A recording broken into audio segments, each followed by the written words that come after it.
So, Tucker Carlson is currently being attacked by the left over some comments he made years ago on the radio show with Bubba the Love Sponge. It's important to say that Bubba the Love Sponge is a very popular shock jock radio, so it is something similar to the Howard Stern radio show. So it's not so surprising that Tucker made some of these comments, since the entire purpose of this particular show is to be shocking. That's why it's called a shock radio show. So these shocking comments were made over 10 years ago, in 2007, so it would be really surprising for Tucker to still hold the same stances. And this is a complete hit job from the Media Matters, which is a far-left organization that targets conservatives on the regular basis, where they would take some really old clips from previous years and take those clips completely out of context, so that they can make the conservatives look as bad as possible. And the organization Media Matters was founded by David Brock, who was a close associate of the Clintons, so it's not surprising that someone like him would start this organization, which the only purpose is to target right-wingers and ruin their careers. So some of the comments Tucker made were pretty outrageous, to be honest, but it really doesn't matter because the leftists that are targeting targets are not upset over these comments. They're only doing this because they want to ruin his career by putting pressure on Fox to fire him, or they would put pressure on the advertisements that they have to boycott his show. We saw the same thing happen with Laura Ingraham, where organized leftists were pressuring advertisers to flee the Laura Ingraham show, and in many cases this worked.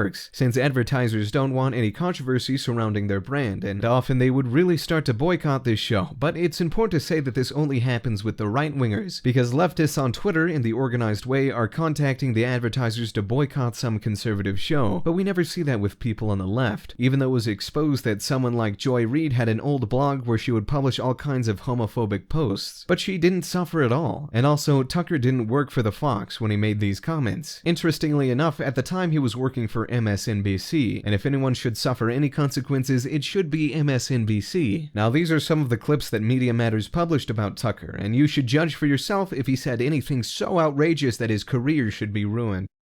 Well, actually, he's not in prison for that. He didn't. Warren Jeffs didn't marry underage girls. No, he's in prison for facilitation of child rape. Whatever the hell that means. That means he's in prison. He's in prison because he's weird and unpopular, and he has a different lifestyle that other people find creepy. No, he's an accessory to the rape of children. That is a felony, and a serious one at that. What do you mean an accessory? He's like got some weird religious cult where he thinks it's okay to, marry underage girls. But he didn't do it. Why wouldn't the guy who actually did it, who had sex with an underage girl, he should be the one who's doing life? The rapist in this case has made a lifelong commitment to live and take care of the person. So it is a little different. I mean, let's be honest about it. He's not accused of touching anybody. He is accused of facilitating a marriage between a 16-year-old girl and a 27-year-old man. That's the accusation. That's what they're calling felony rape. But in our state, that's bullshit. I'm sorry. Now, this guy may be a total maybe a child rapist. I'm just telling you that arranging a marriage between a 16-year-old and a 27-year-old is not the same as pulling a stranger off the street and raping her. That's bullshit. But you know what? In my brief experience, what gets women going is arguing with them. Really? Yeah. Brad, I never use that. It's true. You debate politics with a woman and just go, just full-blown out there, especially feminism. If you're talking to a feminist and she's giving you, men really need to be more sensitive and this, actually men don't need to be more sensitive. You just need to be quiet and kind of do what you're told. And lighten up a little bit, bitch. They love it. Alexa Stewart, we run into her all the time. She seems awful. Yeah, she is awful. They're very cunty. But also, again, these comments were made on the Shock Jock radio show, so it's not necessarily true that he was even serious when he made these comments. And there's a difference between some comments he made on a radio show that is provocative by its nature, and something he said on his own show. Tucker responded perfectly on his Twitter account by posting this statement: "Rather than express the usual ritual contrition, how about this? I'm on television every weeknight live for an hour. If you want to know what I think, you can watch. Anyone who disagrees with my views is welcome to come on and explain why." And he is completely right. If someone was really concerned about these comments he made, an honest journalist would contact him for the clarification and would ask him if he still believes these things he said. But that's not what Media Matters did. They published this hit job on him because they knew it would create controversy and possibly tarnish him. But it really didn't work, since nobody really changed their opinion on Tucker. If someone was a fan of Tucker before this controversy, they would still be after it. Now let's listen to what Ben Shapiro has to say about this. Media Matters doing what Media Matters does, being terrible people who spend all of their time digging up old comments by people they don't like. Now, the way the media covers all of these Media Matters stories is they cover it as though suddenly audio was unearthed, as though old material suddenly rose up out of the soil like a volcanic eruption, and suddenly the material was made public. So what you will see today is headlines about Tucker Carlson of Fox News, in which the media report that old audio emerges. Right? So USA Today's headline is Tucker Carlson refuses to apologize amid uproar over past comments on extremely primitive women. And then you've got a headline from CNN.com. Tucker Carlson refuses to apologize for his misogynistic remarks. And then you've got Market Watch. Tucker Carlson unapologetic after using C-word, hurling other insults at women. In interview, he shrugs off as naughty. Okay, all of this just randomly occurred. You know, it's magical. It's spontaneous. And the outrage is very real. Okay, it's not ginned up in any way. It is very real. It's a bunch of people who are walking around, and suddenly old audio from like 2007 just, boom, clocked them right in the head, and they were super offended, and now they've decided to hashtag boycott Tucker Carlson. Okay, so let me go back to the beginning. Here's what Media Matters is. Media Matters was a Clinton-associated institution founded by David Brock, who is one of the slimiest people in the history of modern American politics, and it was specifically designed to take right-wing hosts off the air. Media Matters was specifically designed as an organization that was going to target right-wing hosts, the members of the quote-unquote vast right-wing conspiracy, and then destroy them. And the way they were going to do this is they were going to dig up comments or find comments that they could either take out of context or that they could spin up to levels of rage unforeseen by human eyes before. And then they were going to call up advertisers. So they were going to militarize a small base of people to call up advertisers on right-wing shows and then convince those advertisers to pull their advertising lest there be blowback and boycotts. So they did this to Rush Limbaugh. Remember, they did this to Rush Limbaugh in the aftermath of his Sandra Fluck comments. You'll remember that they've tried to do this to Sean Hannity. They've tried to do this to Laura Ingraham. They've tried to do this to pretty much everybody on the right. Media Matters makes a living going after the advertisers of everybody else. And they have this huge endowment from a variety of left-wing sources, including George Soros. So they have a huge amount of money. And this means they can dedicate employees full-time to simply going back and digging up everything that people who are conservative have ever said, and then trying to use those things to club them over the head. It's all bad faith. It's all gross. And the specific goal, I mean, they're not shy about this. The specific goal is to knock people they disagree with off the air. Now, this is actually a very easy business. It really is.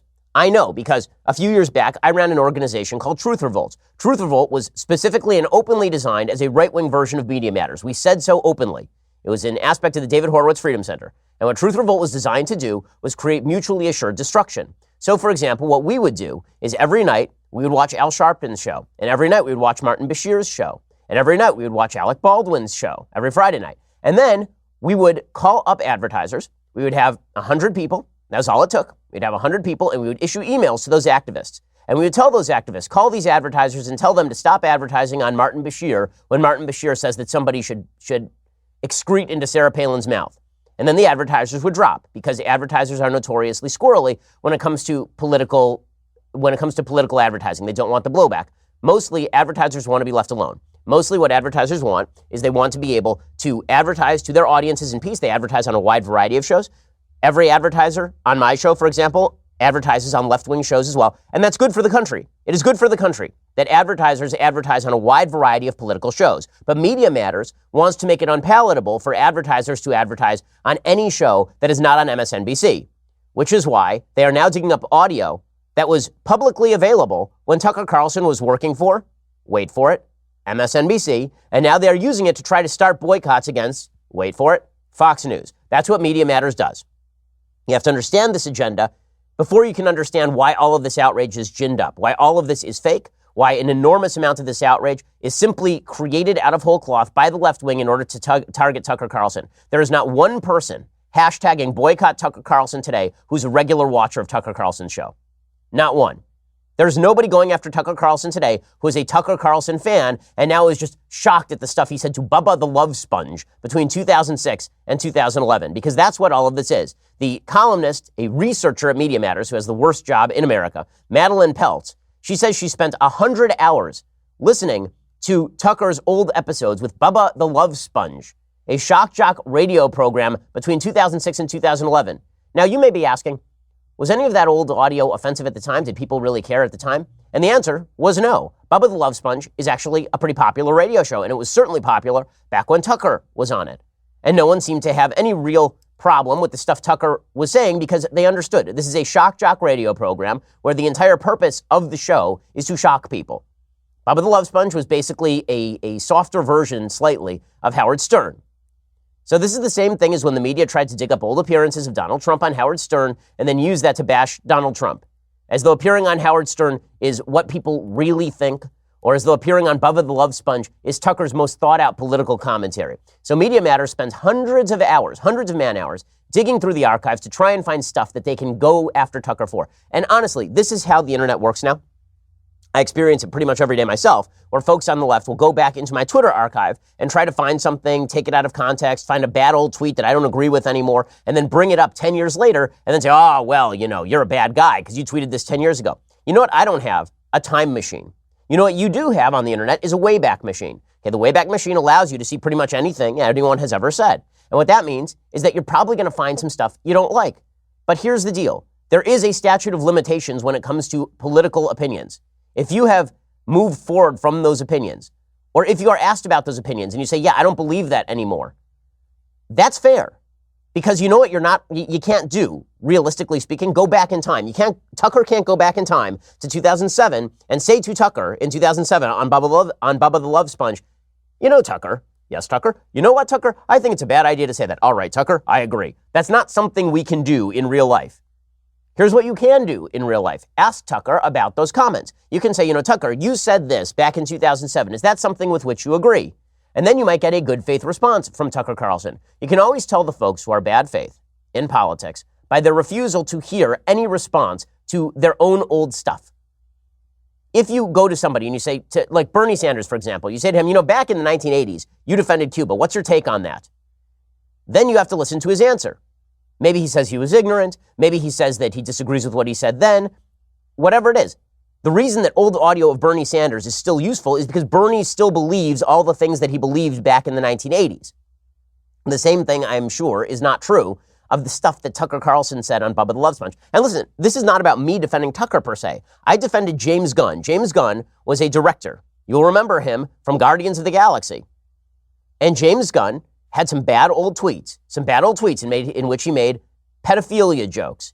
And those were taken out of context in bad faith to try and suggest that James Gunn was actually pro-pedophilia or was a pedophile himself because he was making pedophilia jokes. Because just like Tucker, he was a shock jock back then, and he was doing shock jockey things.